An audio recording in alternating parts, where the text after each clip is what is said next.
Hi guys, welcome to my channel again. দেখো চলে এসে নতুন আরেকটা ভিডিও নিয়ে।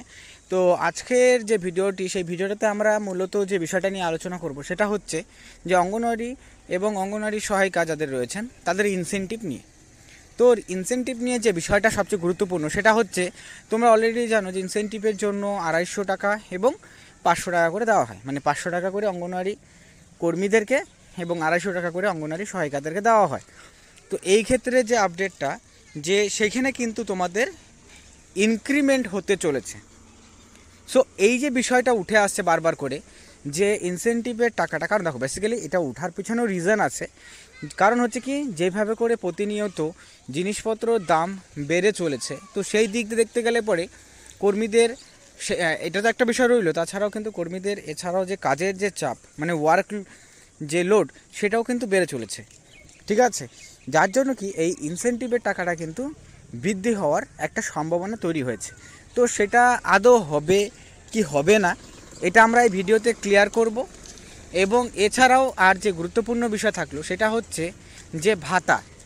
ঠিক আছে, কারণ এর আগের ভিডিওতে আমি তোমাদের এটা নিয়ে ডিসকাস করেছিলাম যে প্রভিডেন্ট ফান্ড নিয়ে। সো প্রভিডেন্ট ফান্ড নিয়ে অলরেডি আমি তোমাদের জানিয়েছিলাম যে প্রভিডেন্ট ফান্ডটা কী অ্যাকচুয়ালিতে, এবং প্রভিডেন্ট ফান্ডটা স্টার্ট হলে পরে কর্মীদের সেখানে কি কতটা বেনিফিট পাবে, তো সেটাও আমি জানিয়েছি। তোমরা চাইলে সেই ভিডিওটাকে দেখতে পারো। এবং এছাড়াও যে গুরুত্বপূর্ণ রিটায়ারমেন্টের সময় যে গ্র্যাচুইটির টাকা, তো সেই গ্র্যাচুইটির টাকাটা নিয়েও কিন্তু একটা আপডেট আসছে। সেই আপডেটটাকে ভিডিওতে আলোচনা করব। তো তাই ভিডিওটি শেষ পর্যন্ত অবশ্যই দেখবে। দেখার পর যদি ভিডিওটা ভালো লাগে লাইক করবে, চ্যানেলে নতুন হয়ে থাকলে চ্যানেলটিকে সাবস্ক্রাইব করবে এরকম ভিডিওসগুলো সবার প্রথমে পাওয়ার জন্য। তো চলো সময় না করে মেন বিষয়টা ভিডিওতে আলোচনা করা যাক। সো দেখো, প্রথমত যে বিষয়টা বলবো যে ইনসেনটিভ নিয়ে, তো ইনসেনটিভ নিয়ে বৃদ্ধি হওয়ার কতগুলো কারণ আমরা এখানে তোমাদের সাথে শেয়ার করেছি। তার মধ্যে সবচেয়ে ইম্পর্টেন্ট যেটা, সেটা হচ্ছে যে প্রতিনিয়ত কাজের যে ওয়ার্কলোড, মানে কাজের চাপ বেড়ে চলেছে, মানে নতুন নতুন কাজ এসছে, নতুন নতুন কাজ দেওয়া হচ্ছে কর্মীদেরকে। তো এই ক্ষেত্রে ইনসেনটিভটা বৃদ্ধি না করলে পরে কিন্তু সেই কাজগুলো করাটাও কিন্তু অনেকটা প্রবলেমের হয়ে যায় কর্মীদের ক্ষেত্রে। তো সেই ক্ষেত্রে পসিবিলিটিস কিন্তু খুবই রয়েছে, যেখানে কর্মীদের সরাসরিভাবে করে বৃদ্ধি করতে পারে ইনসেনটিভটা।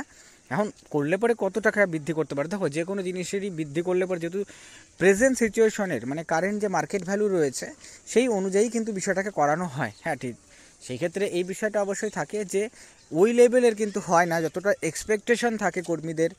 তো সেই এক্সপেকটেশন কিন্তু কোনো রকমভাবে করেই ম্যাচ করে না।